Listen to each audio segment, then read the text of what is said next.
വന്നപ്പോ മേയറിന് നിങ്ങളുടെ കാര്യങ്ങളൊക്കെ പറഞ്ഞ മേയർ എന്താ പറഞ്ഞു? സാറൊന്നും പറഞ്ഞില്ല. ഭക്ഷണം കഴിച്ചെന്നിട്ട് വില്ല കഴിച്ചില്ല. കഴിച്ചിട്ട് പോകാൻ പറഞ്ഞു സാറ്. ബുക്ക് ബാഗും എല്ലാം തന്നു.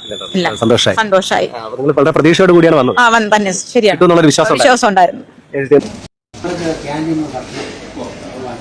ഭക്ഷണം കൂടാതെ അവിടെ 5 പേർക്ക് വാങ്ങിച്ചു കൊടുക്കണം.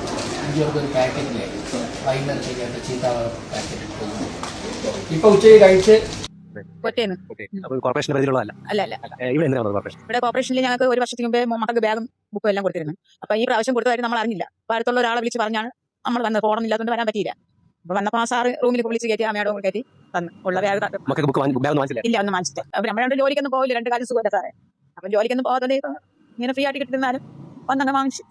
നല്ലത് കണ്ടു കഴിഞ്ഞാൽ നല്ലതെന്ന് തന്നെ പറയണേ. അതിനി ആര് ചെയ്താലും, ഏത് പാർട്ടിക്കാർ ചെയ്താലും, ഏത് വ്യക്തികൾ ചെയ്താലും ഈ ഒരു കാഴ്ച ശരിക്കും പറഞ്ഞാൽ എന്താവണം ഒരു ഭരണാധികാരി, എന്താവണം ഒരു ഭരണസമിതി, അധികാരത്തിലിരിക്കുന്നവർ ജനങ്ങളോട് എങ്ങനെയായിരിക്കണം പെരുമാറേണ്ടത് എന്നതിൻ്റെ ഉത്തമ ഉദാഹരണമാണ് മേയർ വി വി രാജേഷും അതോടൊപ്പം തന്നെ ഡെപ്യൂട്ടി മേയറായിട്ടുള്ള ആശാനാഥും തിരുവനന്തപുരം കോർപ്പറേഷനിൽ കണ്ട വളരെ മനോഹരമായിട്ടുള്ള ഒരു കാഴ്ച എന്ന് പറയുന്നത്.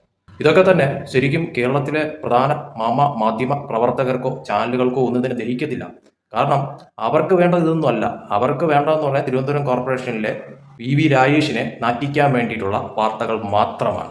അത് ഇല്ലെങ്കിലും ഉണ്ടാക്കി കൊടുക്കുക എന്നത് മാത്രമാണ് കേരളത്തിലെ പ്രധാന മാധ്യമ മാപ്രകൾക്കുള്ള പണി എന്ന് പറയാം. അല്ല, ഇതുപോലുള്ള നല്ല വാർത്തകളൊന്നും അവരുടെ കൺമുന്നിൽ എത്തത്തില്ല.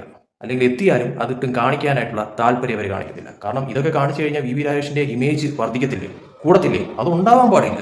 എന്തൊക്കെ പറഞ്ഞാലും ഈ വീഡിയോയിൽ കണ്ട ചില കാര്യങ്ങൾ വളരെയധികം മനോഹരമായിട്ടുള്ളൊരു കാര്യമായിരുന്നു. അതായത് ഒരു സഹായം ചോദിച്ചു വരുന്ന വ്യക്തികളോട് എങ്ങനെയായിരിക്കണം പെരുമാറേണ്ടത്, അവരുടെ ആ ഒരു മുഖത്തെ സന്തോഷവും അതോടൊപ്പം തന്നെ അവരുടെ ആ സംസാരത്തിലെ ആ ഒരു സന്തോഷവും കാണുമ്പോൾ തന്നെ മനസ്സിലാവും എങ്ങനെയാണ് അവരെ ട്രീറ്റ് ചെയ്തത്.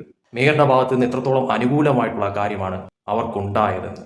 സഹായം ചോദിച്ചു വന്ന വ്യക്തികൾ എന്ന രീതിയിലല്ല, അതിഥികൾ, ആ ഒരു തരത്തിലാണ് മേയർ വി വി രാജേഷിന്റെ ആ ഒരു ഇടപെടൽ എന്ന് പറയുന്നത്. അതായത് അവരെ ആഹാരം കഴിപ്പിച്ചിട്ടാണ് അവിടെ നിന്ന് വിട്ടതെന്ന് പറയുന്നത്. തന്റെ മുന്നിൽ എത്തിയവരെ അവരുടെ മനസ്സും വയറും നിറച്ചിട്ടാണ് അവിടെ നിന്ന് വിട്ടതെന്ന് പറയുന്നത്. ഇതൊക്കെ എത്ര ഭരണാധികാരികളാണ് ചെയ്യുന്നത്?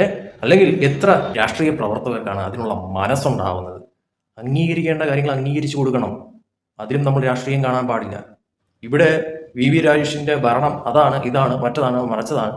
അതോടൊപ്പം തന്നെ സുഗതന്റെ കേസ് പൊക്കിക്കൊണ്ടുവന്ന് ഈ ഭരണത്തെ ഇപ്പോൾ അങ്ങ് താഴെ ഇറക്കി കളയാമെന്നൊക്കെ വ്യാമോഹം കൊണ്ട് നിൽക്കുന്ന ഒരുപാട് പേരുണ്ട് എന്നുള്ളത് വാസ്തവം തന്നെയാണ്. പക്ഷെ അതൊക്കെ തന്നെ വെറുതെയാണ് എന്നാണ് പറയാനുള്ളത്. കാരണം എന്ന് പറയുന്നത് ഇതൊക്കെ തന്നെയാണ്. കാരണം ജനങ്ങൾക്ക് അറിയാം ആര് ഭരിച്ചാൽ ആ നാട് നന്നാവും, എന്തൊക്കെ നടക്കും.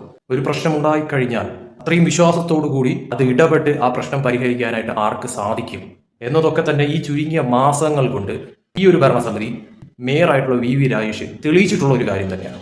അതുകൊണ്ട് തന്നെയാണ് എടുത്തു പറയുന്നത്, തിരുവനന്തപുരം കോർപ്പറേഷനിൽ അതെന്തുകൊണ്ടും ജനങ്ങൾക്ക് വേണ്ടിയിട്ട് പ്രവർത്തിക്കുന്ന, ജനങ്ങളുടെ മനസ്സറിയുന്ന, ആ നാടിന് നല്ലത് വരണമെന്നും ആ നാട്ടിൽ പുരോഗതി ഉണ്ടാവണമെന്നും ആഗ്രഹിക്കുന്ന ഒരു മേയർ തന്നെയാണ് എന്നുള്ളത് ഇതിനോടകം തന്നെ വി വി രാജേഷ് തെളിയിച്ചു കഴിഞ്ഞിരിക്കുന്നു. ഇതൊക്കെ തന്നെ പിടിക്കാതെ, ഇതൊന്നും തന്നെ സഹിക്കാതെ കുരുപൊട്ടുന്നവർ മാറിയിരുന്ന് കരയുക എന്ന് മാത്രമേ നിലവിൽ പറയാനുള്ളൂ. കാരണം നല്ലതിനെ അംഗീകരിക്കുക തന്നെ ചെയ്യും. ഇനി വി വി രാജേഷ് എന്തെങ്കിലും തെറ്റ് ചെയ്താൽ അതിനെ തെറ്റെന്ന് പറയും. പക്ഷേ നല്ലത് ചെയ്താൽ അതിനെ നല്ലതെന്ന് തന്നെ പറയും. കാരണം ഇവിടെ ഒരു മേയർ മാത്രമേ ഉള്ളൂ. കാരണം ഈ പറയുന്ന മാധ്യമപ്രവർത്തകർക്കും ഒക്കെ തന്നെ ഒരു മേയർ മാത്രമേ ഉള്ളൂ.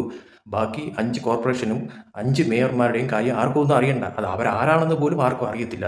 ഈ പറയുന്ന പത്രപ്രവർത്തകർക്ക് പോലും അവരുടെ കാര്യമൊന്നും അറിയണ്ട. എല്ലാം വി വി രാജേഷ് മയം മാത്രമാണ് ഇവിടെ ഉള്ളതെന്ന് പറയുന്നത്. നാറ്റിക്കാനായി പരമാവധി ശ്രമിച്ചുകൊണ്ടിരിക്കുന്ന മാപ്രകൾക്കിടയിൽ വി വി രാജേഷ് എന്ന ആ ഒരു ജനനായകനായിട്ട് ഇപ്പോൾ ജനങ്ങൾക്കിടയിൽ ഇയാൾ മാറിക്കൊണ്ടിരിക്കുകയാണ് എന്ന് തന്നെയാണ് എനിക്ക് തോന്നുന്ന ഒരു കാര്യം എന്ന് പറയുന്നത്.